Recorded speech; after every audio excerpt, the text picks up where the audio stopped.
Kevington live on tape. I've just walked 23 miles uphill to see sea lions. 25 miles uphill for sea lions. Hey kids, here's a sea lion. We do have 3 other sea lions here at the zoo. They're currently not out here in the big pool, but they are Callie, our youngest female. She's 10, Skimmer, a 26-year-old female, and Andre, our male, who's 17. All right, now those ages, 25. Nothing to be embarrassed about, Chloe. Just a little touchy on the weight subject. 200 pounds is perfect for a female California sea lion. It's going to be average. Now, male, when they're mature, they're going to be pretty easy to tell apart. This morning, see, she's really touchy on the subject because it happens to her a lot. A lot of people walk by and say, hey, look at the seal. And she's definitely a sea lion. Isn't that right? Yeah. All right, so to keep Chloe happy, we're going to go over a few differences between the two. That way, well, you'll always know what you're looking at. All right, now the first thing to do is just check out the sides of their heads. I'll point them out here. Chloe, we have that little roll of skin there, little flap of skin. That's rolled tightly. That's called their external ear flap. Now, seals, they do have ears, but they're just holes on the sides of their heads. They don't have that tiny flap of skin. Easy way to remember it, think about lions. Lions have ears. Sea lions, they have ears too. All right, now the next difference, how they move when they're up out of the water. Sea lions, and that allows them to move easily. It's almost like they can walk. You're going to hop too, huh? All right.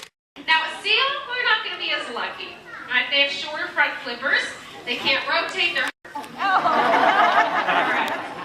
Now the third way to tell them apart is how they swim. Seals have shorter front flippers, so they use their hind flippers to swim.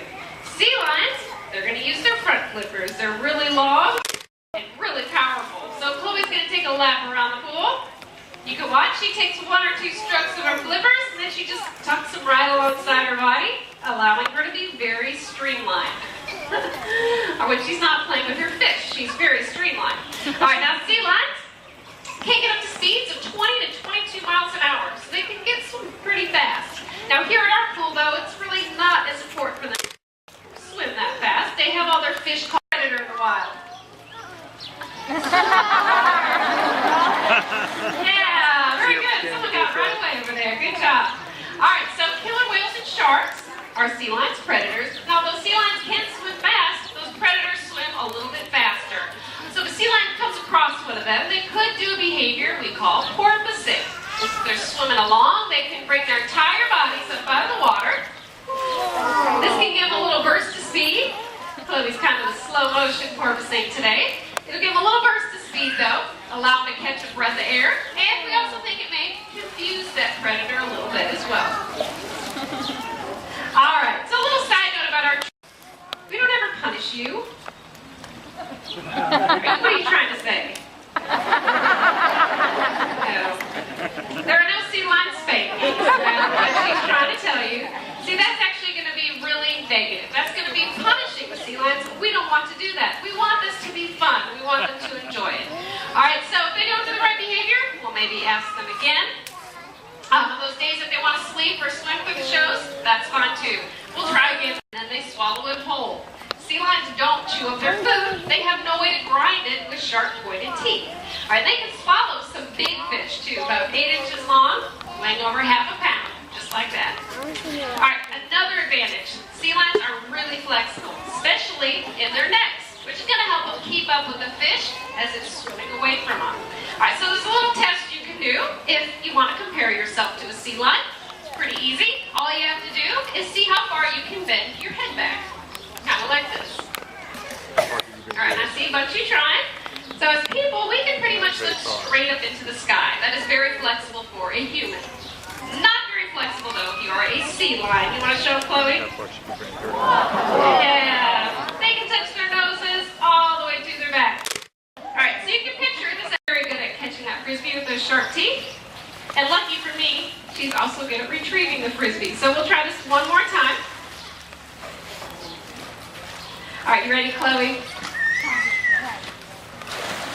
There we go. Very nice.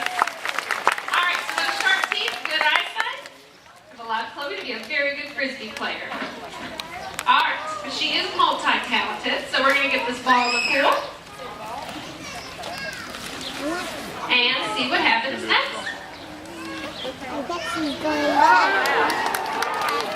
Yeah, so Chloe's also an excellent ball balancer. Oh, wow. Very good, Chloe. You got some fans out there that get up and out around it. So if that ball tries to fall off, the whiskers, they can detect that movement and make adjustments to help her keep it right where she's got to get it just right. So you see the whiskers? Oh, Chloe, I gave away your secret. They're not impressed anymore. You have to show off a little bit.